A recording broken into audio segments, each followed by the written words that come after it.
দেখুন আজকে নিয়ে এসেছি আমার চ্যানেলে একটা নতুন রেসিপি, সেটা হচ্ছে লোটে শুটকি। লোটে শুটকিটাকে আমি শুকনো খোলায় ভাজা করে নিয়েছি, তারপরে ওটাকে ধুয়ে এই জালিতে রেখেছি। এখন কড়াই বসিয়ে দিচ্ছি, কড়াইয়ে দিয়ে দিচ্ছি আমি পরিমাণ মতন তেল। তেলের পরে দিয়ে দেবো এর মধ্যে আমি কেটে রাখা, কুচি করে কেটে রাখা পেঁয়াজটা পেঁয়াজটা দিয়ে দিলাম। পেঁয়াজটা দিয়ে আমি লাল লাল করে ভাজা করে নেব। খুব ভালো লাগে এই লোটে শুটকি খেতে বাটা। এখন তো আর শিলনোড়ায় কেউ বাটে না, এখন সব মিক্সিতেই করে, সে আমিও মিক্সিতেই করব। সেই জন্য বানিয়ে নিচ্ছি লোটে শুটকি বাটা আজকে। তো পেঁয়াজটাকে ভালো করে ভেজে নেব, ভেজে নিয়েই করতে হবে। আর এদিকে আমি সাইডে লঙ্কা রসুন মিক্সিতে পিষে নেব। পিষে নিয়ে রসুনের সঙ্গে আমি শুটকি মাছটাও পিষে নেব সব।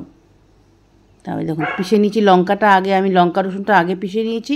তার মধ্যে শুকনো মাছটা দিয়ে দেবো। শুকনো মাছটা দিয়ে দুবার ঘুরিয়ে নেবো, বেশি ঘুরাবে না, বেশি ঘুরিয়ে একদম মানে কাদা কাদা হয়ে যাবে। একবার দুবার ঘুরিয়ে ব্যাস রেখে দিতে হবে। না হলে শিলে করলে খুব ভালো হয়, কিন্তু শিলের অত সময় নেই না, অত কে শিল বার করবে করবে। সেই জন্য আজকাল সব ঘরের জায়গা কম, শিল কেউ ইউজই করে না বেশিরভাগ, সেই জন্য মিক্সিতেই করব। এবং পেঁয়াজটা আমার লাল করে ভাজা হয়ে গেছে, একটু ভাজা হবে। এখন আমি দিয়ে দেবো এর মধ্যে স্বাদ অনুসার নুন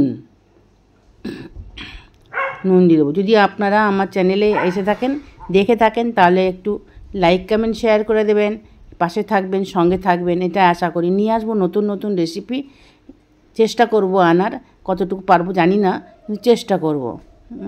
প্রথম তো একটু আটকে যাচ্ছে। দেখুন দিয়ে দিলাম এর মধ্যে হলুদ, পরিমাণ একটু হলুদ দিয়ে দিলাম। এবার হলুদ দিয়েও এরা নাড়াচাড়া করব আমি। ভালো করে ভাজা না করলে পেঁয়াজটা কাঁচা থাকবে, পেঁয়াজটাই আগে ভেজে নিতে হবে ভালো করে। এর মধ্যে টমেটো দিলেও দিতে পারেন, তা আমি কিন্তু টমেটো দেবো না, বিনা টমেটোতেই করব। আর এটা বাটাটা খেতে ভাতের সঙ্গে রুটির সঙ্গে খুব ভাল লাগে।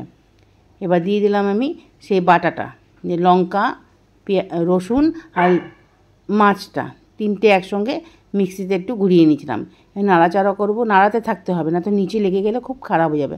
এর মধ্যে জল দেওয়া যাবে না, একদম জল দেওয়া যাবে না, এমন শুকনোই থাকবে। টমেটো দিলে একটু ভিজে নরম থাকতো, কিন্তু টমেটো দিয়ে না দুদিন রাখা যাবে না, টমেটো দিলে খারাপ হয়ে যাবে।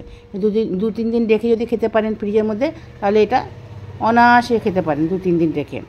আর যদি সঙ্গে খেতে টমেটো দিতে হবে, টমেটোর স্বাদটাও কিন্তু খুব অসাধারণ লাগে। তো পেঁয়াজের সঙ্গে টমেটোটাও ভাজা করে নেবেন, তাহলে খুব সুন্দর লাগে। এবার দেখুন নাড়াচাড়া করে নিয়মিত, মানে বরাবর ওটাকে নাড়াতে হবে, না নাড়ালে সব লেগে যাবে নিচে। আমার হয়ে গেছে রেডি, দেখুন অনেকটাই হয়ে গেছে। তেল একদম কম তেলে বানিয়েছি, বেশি তেল দিলে, যত তেল দেবেন যেন তত ভালো, কিন্তু বেশি তেল দিয়ে তো আজকাল খাওয়া তো ঠিক না, সেজন্য অল্প তেল দিয়েই আমি বানিয়ে নিলাম জিনিসটা। ভালো করে খুচিয়ে বার করতে হবে, না তো তলায় একবার লেগে গেলে না, পুড়ে গেলে তেতো হয়ে যাবে, সব খারাপ হয়ে যাবে, পুরো টেস্টই ওর খারাপ হয়ে যাবে। ভাজা তো হবে, কিন্তু নিচে যেন একদম না লাগে। এবার আমার রেডি হয়ে গেছে, দেখুন বাইরে অন্য বাসনে বের করে নিচ্ছি আমি, অন্য বাটিতে। যদি ভালো লাগে আমার এই রেসিপিটা, তাহলে একটা লাইক কমেন্ট শেয়ার সাবস্ক্রাইব জরুর করবেন, পাশে থাকবেন, সঙ্গে থাকবেন, এটাই আশা করি আর কি। আস্তে আস্তে শিখছি, আপনারা যদি সাথে থাকেন তাহলে শেখার ইচ্ছাটা আরও বেড়ে যাবে। দেখুন রেডি হয়ে গেছে, ব্যাস এবার আমরা চলে যাব খেতে। ব্যাস খাওয়ার জন্য একদম রেডি, পারফেক্ট, অনেক সুন্দর টেস্ট হয়। একবার বানিয়ে দেখবেন, নিশ্চয়ই ভালো লাগবে।